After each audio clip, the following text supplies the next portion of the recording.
Good morning, Doc. How are you? Morning. How are you doing? I'm okay, thank you. I'm back again today. Okay. Yes, I have another topic I want you to talk about. Yeah, today I want you to talk about the normal menstrual cycle. Yes, I want you to talk about normal menses today. Normal menses. Yes, Just normal menstruation cycle. yeah, Okay. Um. Okay. No problem. I'll take you through. So normally, the menstruation cycle it normally takes about at the average of 28 days. Okay. yeah, So within these 28 days, these 28 days is split into phases. But normally, it's not always that the menses will occur within 28 days. No.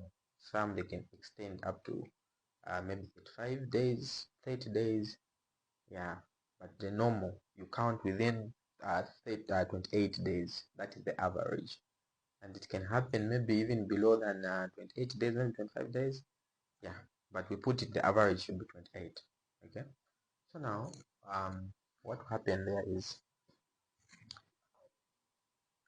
this menstruation cycle is regulated by the what we call the HPO. The HPO is just the hypothalamic pituitary ovarian axis. It's an axis which normally regulates um, the flow of, or let me just say, it regulates the hormone release for maintaining the same as its menstruation. Okay, how it should occur and how the hormone should be released. So it's the hypothalamus. You know, the hypothalamus is just the master gland there, and from the hypothalamus the hormones tend to be, the hypothalamus is the releasing hormone, the pituitary is the stimulating, stimulates the enhances stimulating, it releases stimulating hormone, I mean.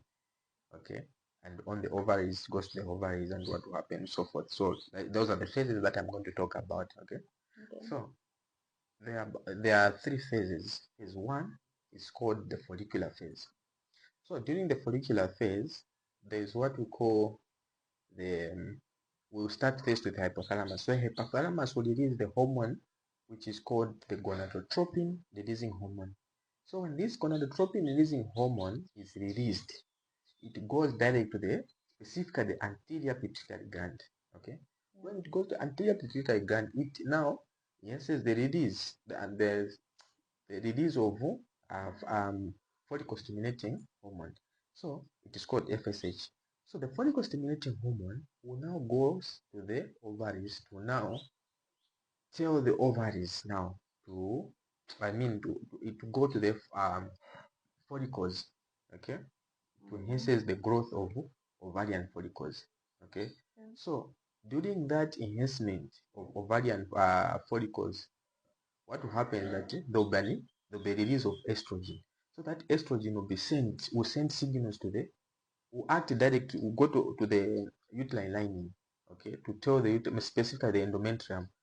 So when this estrogen goes to the endometrium, it will start now thickening the endometrium into endometrium in response to the what? To the um the stimulation of ovarian follicles, okay, in also in anticipation of any possible pregnancy that can come. So it is just estrogen just goes to the endometrium just to in preparation for any possible pregnancy that might come. Okay. yeah, So now what will happen there is that once that happens, um we'll now go to the second phase which we call uh the ovulatory phase. Okay, so in the ovulatory phase, this is where now we are going to have the increase in estrogen levels. Now it will now lead to the surge or increase in the levels of the release of luteinizing hormone. So this luteinizing hormone is the one which now goes to the corpus, to the root here, to the follicles now to tell it to release the egg. So once that the egg is released now, will go, that's now the ovulation, that's the ovulation. So ovulation is just specifically the release of an egg. Okay, so once that egg is released, we go now to the last phase, which we call the luteal phase. So in this, which is the last phase of the menstruation cycle. So in the luteal phase, what will happen is that once after ovulation, after the release of an egg, what will happen is that the corpus, though that follicle will rupture after releasing an egg. Okay, so that rupturing of the follicle, we call it that remaining of the ruptured follicle, we call it a corpus luteum. So a corpus luteum is one which is going to release progesterone. Okay, so once progesterone is released, it will work hand in hand with what? Estrogen. In order to maintain the what? The uterine lining, specifically the endometrium. Okay. Okay. So as it is maintaining that, they are waiting for that egg which is coming to be fertilized. But once there's no fertilization that will occur, what will happen? The egg is just a tip of the pen or tip of a pencil, just as small as this kind of thing that is coming here. Okay. So what will happen once that is not fertilized? The those endometrial lining now, which has thickens up in preparation in anticipated for the pregnancy that may occur, it doesn't happen. So what will happen is that those endometrial lining now will shed off. So once the endometrial lining sheds off is what we call the menstruation. That shedding off is now the blood that you see as menstruation, the periods now that you normally see as menstrual periods or blood that is coming out is due to the shedding of the endometrium.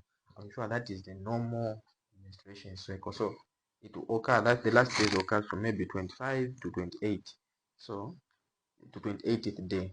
Okay. So now what happens that from 25 to 25, 26, 27, 28. But some they normally occur from 20 to 28, which is the normal is 7 days. This should be the maximum menstrual bleeding.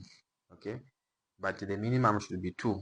So it's 2 to 7 days. Okay, if it goes beyond 7 days, it can also extend to 80 or somewhere at the end. But if it goes beyond 8 days, we need to undergo a certain checkup so that we see what is causing this, because it's not that's why it's supposed to exceed that limit, and we call now the abnormal bleeding. You can call it the abnormal bleeding if you extend that. So I'm sure that's normally the topic for another day. For now, that is just the normal physiology of the menstruation cycle. All right, so thank you very much. Okay, you're welcome.